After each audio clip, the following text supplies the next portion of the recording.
It's finally here! Akame ga Kill has finally aired, the first episode is out, and wow. Okay, so I walked in this anime only knowing it's about assassins, it's gonna be gory, and I know it's a shonen, that's all I knew. Whoa, it really deserved its hype it got. It really did. From this first episode, I like it, honestly, better than Tokyo Ghoul's first episode because of how intense it was. And I can really see a story going on here, a really good story developing with this first episode, which I'll cover in just a second. Okay, so let's talk about one of the main things anyone would probably be questioning about this series. Is it censored? Is the violence censored? Is the blood toned down? Honestly, from my first viewpoint of this entire episode, it doesn't seem to be censored that much. There is a lot of violence, a lot of gore, and I think the only things they really censored in this episode was the certain people that are locked away in cages and tortured in this episode right at the end, which probably was really horrific. But overall, the censorship isn't that bad, and there is a lot of gore, which makes this anime a lot better. Now, animation. Oh my god, the fucking animation. It is definitely amazing. It is, I think, better than the Sword Art Online's first episode animation. That's how good the animation of Akame ga Kill really is. Now, let's talk about the story and the characters, okay? So far from the story, from what I can see, our main male character, Tatsumi, hopefully I got his name correct, wants to go to the Imperial capital to become, like, one of the main soldiers or military people to go fight on the front lines, okay?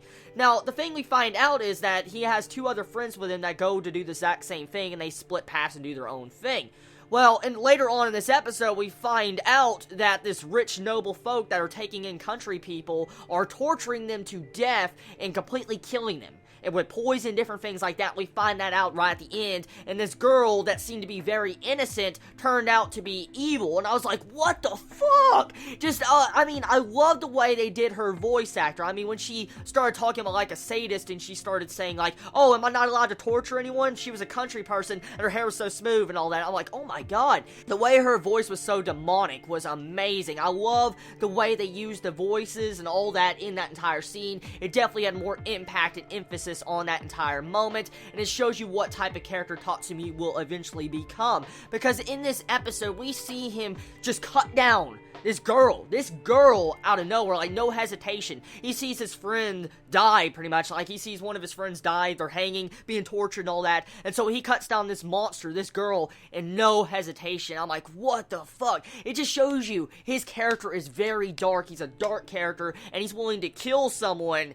if they do him wrong. So I like that a lot. He's definitely looking up to be a really good assassin material, and that's what we see. Now, from the ending part of this episode, we find out he joins this group, or this organization called Night Raid, and they're the group that's against the entire Imperial capital, like the exact opposite what our main male character wanted to do in the first place. He wanted to join the Imperial capital and become a military officer, but in this, we find out he's most likely becoming an assassin of Night Raid, and he's going to go against those very same people that were going to employ him into the military. So I love that. I love that a lot. Very interesting concept. And judging by the way the opening song was and how the beginning of the episode was, we're probably going to see some politics and economics, because there was money shifting around and all that in it. And I love those type of elements in anime, especially stuff like this when it involves assassins. Now, there's different scenes in this episode that's just so amazing, but they definitely got the impressions down right in the first 2 minutes of the episode. When they show our main male character Tatsumi, and he just cuts down that freaking, like, earth dragon, and under, like, a couple of seconds, you see that blood and all that pour out of its arm, that was good. That was really good. It really just got the point across of how strong the main male character is, and at the same time that this series is not going to be fucking around with its censors, because it definitely did not censor that dragon being cut up into tiny little pieces. So I'm happy about that. I'm really happy. Good first episode, very good first episode, and the music definitely backs up a lot of the key scenes of this first introduction episode, especially at the beginning. The beginning part of the episode with that song was just breathtaking. It was almost as breathtaking as the recent episode from yesterday, I think it's Aldanoa. That's how good the song was. It was really good. And I feel like I'm going to fall in love with this series even more if it continues these type of episodes, because this is the type of concept of anime I really like. I love violence and stuff, but especially when it has a very strong plot and story backing it. And when it has less censors than normal, I am happy. Now, let's talk about a couple other things, okay? I've been told by a massive amount of people that this series is going to be amazing, dark, it's going to be breathtaking, it's probably one of the best series of this anime season. Will it live up to that hype?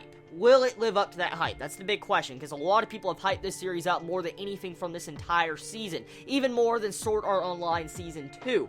And so, this series must have some big fan base backing it, and at the same time, it must deserve its hype.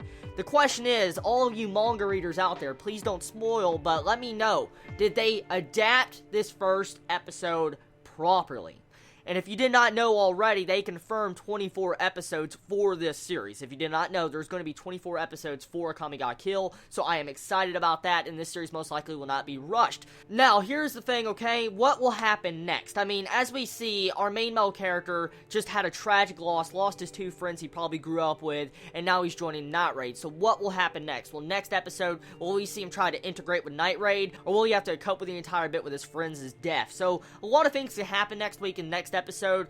Overall, a good first episode. I recommend it to anyone that wants to watch a good anime of this season, because it's definitely one of the best first episodes of this season. There's 3 animes so far I've said that's some really good episodes, but by far I feel like Akame ga Kill is the best first episode of this season, because it stayed consistent through the entire episode of badassness. It really did, and it knew how to mix in that comedy. So, overall, I love it, cannot wait for next episode, and I'm excited to find out what happens next. So everybody tell me your thoughts about this episode, and I love you all so much. Have a wonderful day or not wherever you live. Be safe.